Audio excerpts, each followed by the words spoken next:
मैं इंदल यादव आप सभी देशवासियों, क्षेत्रवासियों और ग्रामवासियों को गणतंत्र दिवस की हार्दिक शुभकामनाएं। आज के ही दिन हमारे देश में संविधान लागू हुआ था 26 जनवरी 1950 में। इसीलिए इस दिन को हम पूरे भारतवासी, पूरा देश हमारा बड़े हर्ष और उल्लास के साथ गणतंत्र दिवस के रूप में हर वर्ष 26 जनवरी का राष्ट्रीय पर्व मनाते हैं। तो दोस्तों, हम ये कहना चाहते हैं कि इस दिन हमारा भारतीय संविधान लागू हुआ था। सब लोगों के लिए एक समान संविधान, सब लोगों के लिए एक न्याय व्यवस्था बनी थी देश में और लागू भी हुई। लेकिन दुर्भाग्य हमारे देश का कि आज तक हमारे देश में सब लोगों को ना तो एक समान जो है न्याय मिल पाता है, ना तो एक समान शिक्षा व्यवस्था मिल पाती है, ना तो एक समान जो है कोई भी सुख सुविधा एक समान नहीं मिलती है। आजकल की एक कड़वी सच्चाई है। जो देखो, चोरी हमारे यहाँ गांव से ही शुरू हो जाती है। ग्रामीण लेवल पे लोग प्रधानी का इलेक्शन लड़ेंगे, वहीं से चोरी पहले शुरू कर देंगे भैया।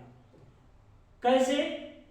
प्रधान बन गए भैया, अगर खड़ंजा लगवाने के लिए आया 20,000 रुपये, 30,000 रुपये, तो वो खड़ंजा में मान के चलो कि 10,000 रुपये लगाएंगे, बाकी रख लेंगे। लाख, 2 लाख, 4 लाख रुपए का बजट आएगा किसी काम को कराने के लिए, तो ये मान के चलिए अगर 4 लाख का बजट आया तो वो सोचेंगे कम से कम 1 लाख रुपए में काम फाइनल हो जाए हमारा, और 1 ही लाख में करा के अपना निपट लेंगे। ये चोरी पहले वहीं से शुरू हुई। जैसे प्रधान एक ग्राम सभा में किसी भैया आवास आ गया, कोई जो है बुजुर्ग है, गरीब है, परेशान है, हर तरह से पीड़ित है, उसको जो है आवास नहीं मिलेगा गांव में। ये लोग क्या करेंगे? जो अमीर है, जिसके पास अच्छा घर है, सब कुछ बढ़िया, किसी पुरानी झोपड़ी दिखा के उसको जो आवास दिलवा देंगे। मान के चलो कि 2.5 लाख का आवास है तो 1.5 लाख प्रधान जी का, 1 लाख उसका, अब बाकी और अधिकारी मिलके खा लिए। तो भैया यहाँ तो चोर चोर मौसेरे भाई वाला सिस्टम है। सब चोर है और सब एक दूसरे को नोचने में लगे हुए हैं। ये मान के चलिए कि समुद्र वाला सीन हुआ पड़ा हमारे देश में।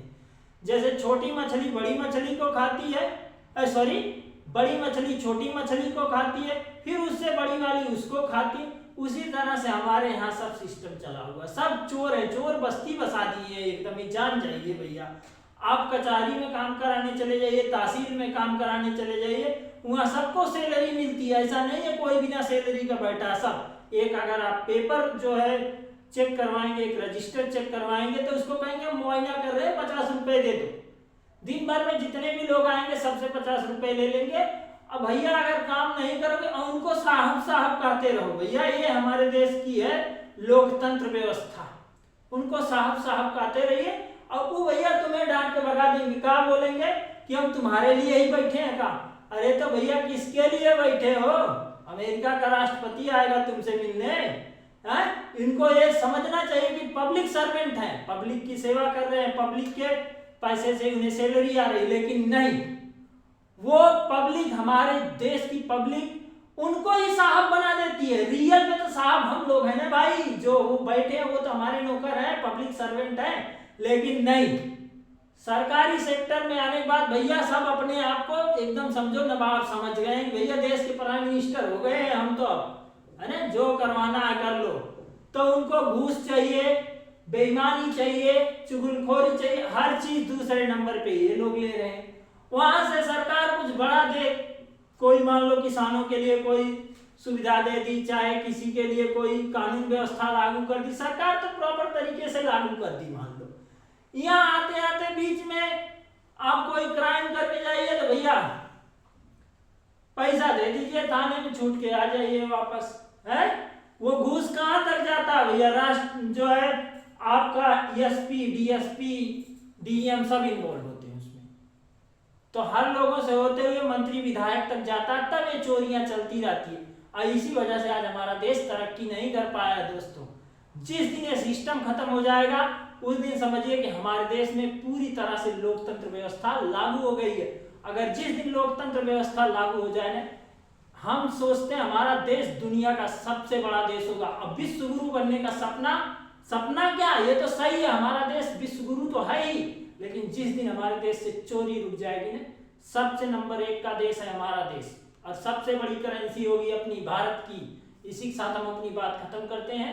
जय हिंद, जय भारत।